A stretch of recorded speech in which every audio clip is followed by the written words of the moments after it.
এই দেখতে পাচ্ছেন এটা কি দাদা সোনা এই সোনাটা এই ডাইসের ভিতরে দিয়ে কিভাবে কি করবে আমি এখন দেখানোর চেষ্টা করছি। দর্শক দেখতে থাকুন। তো দর্শক দেখতে পাচ্ছেন মেশিনের একদম ছোট ছিদ্র ভিতরে দিয়ে উপরে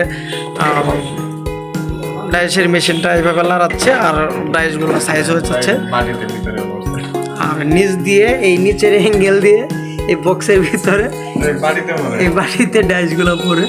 আসসালামু আলাইকুম এভরিওয়ান। এই মুহূর্তে আমি আজকে শেরপুর ডাইস কাটিং সেন্টারে আছি। তো এখানে এসে আমার একটা নতুন অভিজ্ঞতা হলো, এর জন্য আপনাদের সাথে আমি জিনিসটা শেয়ার করতে চাচ্ছি যে আসলে যারা স্বর্ণর বিভিন্ন ধরনের আসবাবপত্র জুয়েলারি গহনা বানিয়ে থাকে তারা আসলেই গহনা বানানোর ক্ষেত্রে বিভিন্ন ধরনের যন্ত্রের ব্যবহার করা লাগে। তাদের বিভিন্ন ধরনের ছোট ছোট যন্ত্র, বড় ধরনের যন্ত্র ব্যবহার করে থাকে।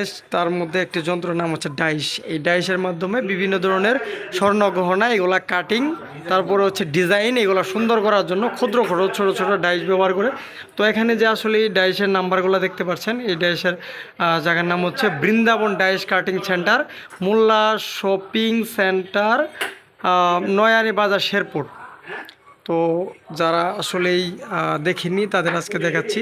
এইগুলো হচ্ছে ডাইসের নাম্বার। এই ডাইসের নাম্বারগুলো একটু এখানে চেষ্টা করি। 1101, 1102, 1200, 1300, 1400, এইভাবে 1500, 1600, 2000, এইভাবে একদম 3000 পর্যন্ত সিরিয়াল নাম্বার আছে। তো আসলে যাদের জুয়েলারির দোকান, যাদের ডাইসের যার যে কোয়ালিটির ডাইস লাগে 1200, 1300, 11, তারপর হচ্ছে 1200, 17, 18, 1200, 38, 32, যার যে ডাইসের কাটিংটা লাগে সে ডাইস তারা তাদের ব্যক্তিগতভাবে নিয়ে তারপরে সেই ডাইসের কাটিংয়ের মাধ্যমে আর কি বিভিন্ন ধরনের স্বর্ণ অলংকার তৈরি করে থাকে বা বানিয়ে থাকে গহনা। তো আজকে এই বৃন্দাবন ডাইস কাটিং সেন্টার, মোল্লা শপিং সেন্টার, নয়ানী বাজার, শেরপুর, এই ডাইস সেন্টারে আসলে কীভাবে ডাইসগুলো, এই যে নাম্বারগুলো আছে 1271, 1272, 1273, 1274, ধরেন আমি 4টা ডাইসের নাম্বার বৃন্দাবন ডাইস সেন্টার কাটিংয়ের দাদাকে দিব। দাদাকে দেওয়ার পর উনি কীভাবে এই ডাইসটা কমপ্লিট করে কাজ, সেই বিষয়টি আজকে আপনাদেরকে দেখানোর চেষ্টা করব, সাথে থাকুন। তো দর্শক এই মুহূর্তে আমি ডাইস সেন্টারে একদম ভিতরে ঢুকে পড়েছি। দেখতে পাচ্ছেন এইগুলো সিরিয়ালে যা আছে সব ডাইসের আর কি ফর্মুলা। তো এইটা হচ্ছে দোকান। তো এখানে দাদার নাম হচ্ছে মিলন। এই যে দেখতে পাচ্ছেন দাদা আসলে ক্যামেরার সামনে কথা বলতে চাচ্ছে না, সংকোচ বোধ করতেছে। তো আসলেই আমি এই মিলন দাদা এই মেশিনের মাধ্যমে ডাইসগুলো কাটবে। তো আসলেই আমি নিউ আপন জুয়েলার্সের মালিক মোহাম্মদ মনির হোসেন ভাইয়ার সাথে আসছি শেরপুর ডাইস কাটার জন্য। তো ভাইয়ার এখানে ডাইসের সাইজটা দিয়েছে হচ্ছে 1213, 1214, তারপর হচ্ছে 1297, 1298। এই ডাইসের মাপগুলা এখন দাদা মেশিনের মাধ্যমে কাটবে। তো এই আসলে এই মেশিনটা দেখতে পাচ্ছেন, এই মেশিনটাতে দাদা এই দেখতে পাচ্ছেন এটা কি দাদা সোনা এই সোনাটা এই ডাইসের ভিতরে দিয়ে কিভাবে কি করবে আমি এখন দেখানোর চেষ্টা করছি। দর্শক দেখতে থাকুন। তো দর্শক দেখতে পাচ্ছেন মেশিনের একদম ছোট ছিদ্র ভিতরে দিয়ে উপরে ডাইসের মেশিনটা এইভাবে লাড়াচ্ছে আর ডাইসগুলো সাইজ হয়ে যাচ্ছে আর নিচ দিয়ে এই নিচের অ্যাঙ্গেল দিয়ে এই বক্সের ভিতরে এই বাড়িতে ডাইসগুলো পড়ে।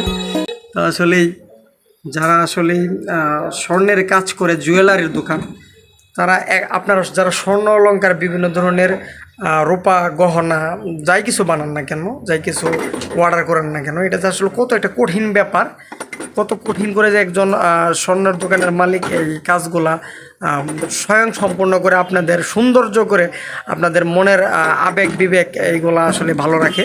তো আসলেই এটা আসলে খুব একটা কঠিন ব্যাপার। এটা এই বিষয়টা আমি স্বর্ণের দোকানে অনেক দিন থেকে মোটামুটি মনির হোসেন ভাই সাথে থেকে আমি এই বিষয়টা বুঝতে পারতেছি। আগে হয়তো এগুলো বুঝতে পারতাম না।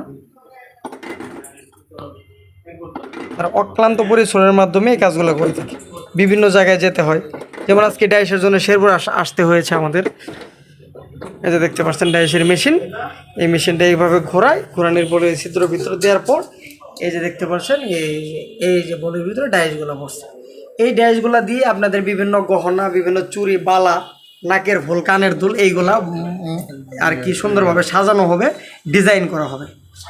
তো আপনাদের একটু সৌন্দর্যের জন্য সব ধরনের স্বর্ণ কার যারা স্বর্ণ তৈরি করে থাকে, স্বর্ণকার যাদেরকে বলা হয়, তারা অনেক কষ্ট করে থাকে। তো আপনারা আপনাদের ভালো রাখার জন্য এইগুলা করা। আর আমি বিভিন্ন জায়গায় গিয়ে আপনাদের বিভিন্ন ধরনের জিনিস দেখানোর চেষ্টা করি। এটা আমারও আসলে অনেক পরিশ্রম হয়, বিভিন্ন জায়গায় যেতে হয়, বিভিন্ন সিচুয়েশন, কোয়ালিটি, বিভিন্ন ধরনের বিপদ সম্মুখীন হতে হয়। কিন্তু তারপরও আমি চেষ্টা করব আপনাদের বিভিন্ন ধরনের জিনিস, যারা আপনারা সব জায়গাতে যা সব জিনিস দেখতে পারেন না, তাদের সব জিনিস কঠিন জটিল যাই কিছু হোক না কেন, আমার কষ্ট হলো আপনাদের আমি দেখানোর চেষ্টা করি, যেন আপনারা বুঝতে পারেন, সহজে যে কোনো একটা জিনিস আয়ত্ত করতে পারেন। আমার মাধ্যমে যেন আপনাদের বাংলাদেশের 65টি জেলা ঘুরে ঘুরে দেখাতে পারি। আমার জন্য দোয়া করবেন, আমি যেন সুস্থ থাকি, আপনাদের সবসময় উপকারে আসতে পারি।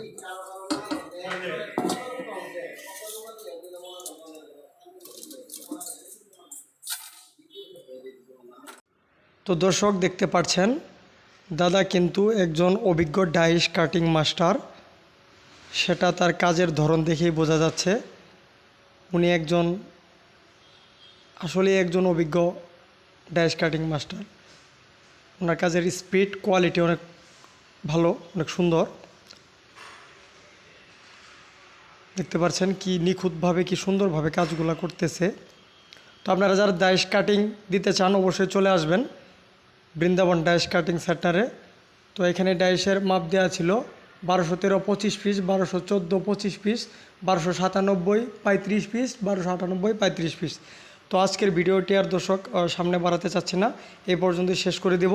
পরবর্তী সময় এর থেকে আরও ভালো ভালো ভিডিও নিয়ে আপনাদের সামনে হাজির হবো। সে পর্যন্ত সবাই ভালো থাকবেন, সুস্থ থাকবেন।